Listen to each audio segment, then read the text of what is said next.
Hello, hello. Kaway-kaway dyan mga kabopols. Welcome po sa BRP, Bopols Reaction Post. Magandang umaga, magandang hapon at magandang gabi, Luzon, Visayas, Mindanao. Sa mga kababayan nating nakatira sa iba't ibang panig ng mundo, sa mga magigiting nating mga OFW, sa mga magigiting nating mga kapulisan, at mga magigiting nating mga kasundaluhan, binabati ko po kayo ng isang magandang araw. Okay? So, bago po tayo mag-start, hinihingi ko po ulit sa inyo yung inyong like, subscribe, at pakihit yung notification bell para lagi po tayong updated sa aking panibagong video. At pakishare po yung aking video. Maraming salamat. Okay, dumako tayo sa... may nakalimutan ako. Bago tayo dumako sa ating reaction, gusto ko lang po sanang batiin yung mga bago kong subscribers. Shout out po kay Ma'am Elena Ilarde. Ma'am Elena Ilarde, shout out po. Kay My Growing TV Channel. Shout out sa iyo, My Growing TV Channel. Kay Miss Jackie Garcia, shout out sa iyo, Ma'am Jackie. Kay Miss Cory, shout out sa iyo, Ma'am Cory. At kay Masking Digma 842, shout out sa iyo. Yan po, sa mga aking subscribers, sana wag po kayong magsawang manood at mag-like sa aking mga videos. At sa mga nanonood na hindi pa nag-subscribe, pwedeng paki-subscribe po. Maraming salamat. At ngayon, dumako po tayo dun sa napabalitang pagharang ng warrant of arrest kay Kibuloy. Hinarang ng mga KOJC, Kingdom of Jesus Christ. Okay, kung mapapansin nyo sa screen, papansin nyo na itong mga to na parang nagwe-guys, yan yung mga members ng mga KOJC ni Kibuloy. Hindi ko alam kung anong pinaglalaban nila at ano yung hinaharang-harang nila dahil sa warrant of arrest. Dito pala si Pastor Kibuloy, nakamangot.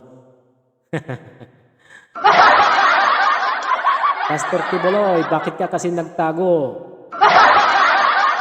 Yan tuloy, ang daming nadadamay. Pag magtatago ka, magsabi ka kasi sa akin. Nag-worry tuloy ako, baka hindi ka nakakakain ng maayos. Hindi ka nakakatulog ng maayos. Hindi ka nakakaligo ng maayos. Hindi ka nakakapagmasahe ng maayos. Baka nilalamok ka tuwing gabi. Hindi ka man lang nagpaalam, baka para sana nabilihan kita ng off lotion. Okay, panoorin po natin yung balita care of UNTV. So, courtesy po sa kanila yung video to. So, ni Vice President Sara Duterte ang mga makataong pagpapatupad ng batas sa bansa sa inilabas na pahayag ng pangalawang Pangulo. Kaisa ito sa mga nananawagan ng maayos, katanggap-tanggap at VP Sara, alam mo ba ang iyong pinagsasabi? Kaisa ka sa mga nananawagan ng maayos, katanggap-tanggap at makataong pagpapairal ng batas? Bakit? Ano bang ginagawa ng gobyerno natin? Ano bang ginagawa ng Senado? Di ba pinapairal yung batas? Yung tama lang, yung maayos? Kaya nga, dinidinig yung kanyang kaso, dinidinig yung both sides Yung mga nagrereklamo at gusto sanang dinggin din ang panig ni Kibuloy pero ayaw niyong umaten. Anong pinagsasabi mo dyan?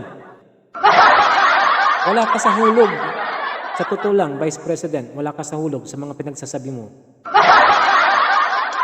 Batas nga yun, pinapairal nga yung batas Anong sinasabi mong, kaisa ka sa mga nananawagan? makataong pagpapairal ng hustisya. Kasunod ito sa ginawang pagsilbi ng warrant of arrest ng PNP kay Kingdom of Jesus Christ Group Leader Apollo Kibuloy at 5 pang akusado sa Davao City noong Lunes. Ayon pa kay VP Sara, questionable ang pagpapakita ng PNP ng labis na puwersa sa O di ba? Ano na naman pinagsasabi mo diyan? Questionable ang pagpapakita ng labis na puwersa ng otoridad? Bakit? Di ba may binanggit si Kibuloy noon na hindi siya magpapahuli at saka may sinabi siya na lalaban ng mga miyembro niya? So natural, di ba? Natural na magbigay ng puwersa ang mga kapulisan at kasundaluhan para sa kanilang seguridad din. Wala sa hulog eh. harapan ng mga sibilyan. Pinapaalalahanan din ito ang mga otoridad na dapat isaalang-alang ang kaligtasan ng lahat, lalo na ang mga kabataan. Ayan, isa pa, di ba? Lahat ng sinasabi mo bumabalik sa iyo eh, di ba? Bakit? Sino ba ang nag-utos sa mga batang yan na pumunta dyan? Di ba? Kung matino kang leader, hindi mo isasabak yung mga kabataan dyan. Tapos sasabihin mo, isa sa alang-alang ng mga pulis natin, mga kapulisan. In the first place, sino ba dapat ang nag-utos dyan na andyan yung mga kabataan na yan? Sino bang nag-utos na silang humarang dyan? Yun ba yung responsibilidad ng mga kabataan na humarang dyan? Wala kayo sa hulog eh. Pag kayo ang naapektuhan ng batas, ang dami yung sinasabi. Kumbaga, hindi pwedeng ipa-implement sa inyo yung batas. Kayo lang ang pwedeng magpa-implement sa ibang tao ng batas, pero pag kayo na, ang dami yun ang pinagsasabi. Sibilyan sa pagpapatupad ng batas. Anya, ang paggamit ng dahas ay paglapastangan sa demokrasya. Kailangan ni paratilihin ang kapayapaan at kaayusan sa bansa.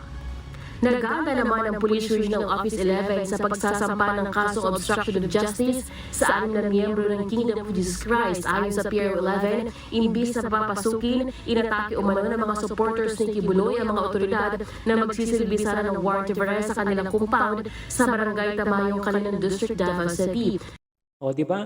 Sino ba yung violente? Yung mga pulis ba? O yung mga membro ng KOJC? Tapos, anong pinagsasabi mo, Vice President Sara Duterte? Di ba? Ano ka ba? Vice President ng buong Pilipinas, ng sambayan ng Pilipino, o BP ka lang ni Kibuloy? Nakakainis eh. Nakakapawis ng kilikili ang sinasabi mo eh. Ginamit pa una sila ng mga bolo at improvised marble gun. Kaya inaresto ng mga pulis ang 8 manlaban kabilang na ang 2 minor de edad. During sa pag-serve ng warrant of arrest, they resisted and then inattack nila yung mga police officers na pumasok sa area while using their bladed weapons. Yung mga bolo, itak. Dinala mga ito sa Kalinan Police Station at pinakawalan din habang wala pang formal complaint. Nanindigan naman ang Police Regional Office 11 na legal ang kanilang pagpasok sa mga properties ni Kibuloy kahit wala silang dala na search warrant. O, di ba? Sila pa yung may ganang mag-obstruct ng justice tsaka manglaban, di ba? Yan ba yung tinuturo mo, Pastor Kibuloy, sa iyong simbahan? Di ba? Yung hindi sumunod sa gobyerno, yung mag-obstruct ng justice. Ikaw, di ba, ikaw yung pinuno nila, di ba? Ikaw mismo sa loob ng yung simbahan, meron kang sariling rules, di ba? Meron kang sariling patakaran, di ba? At pinapa-implement mo yun. Ganon din yung batas ng gobyerno natin. Meron tayong batas na dapat sundin at dapat ipa-implement kung sino man yung nagkasala. Di ba? Hanggang ngayon, hindi mo naintindihan. Matanda ka na.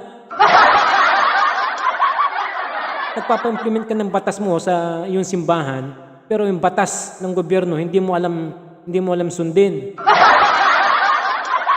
Yan tuloy. Nakarinig ka sa akin ng sermon. Diba? Nabalitaan ko pa nga sa iyo na sobra kayong stricto dyan sa QOJC eh. Pag hindi kayo sumusunod sa batas ng inyong simbahan, meron kayong parusa.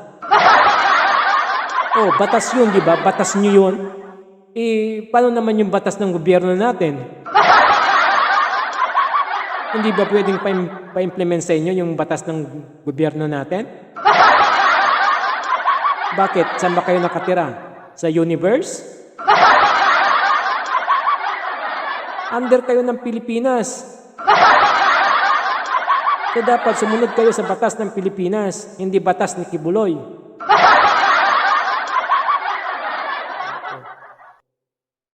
Di ba? Nakakainit talaga ng kilikili. Pinagpapawisan talaga ng kilikili ko.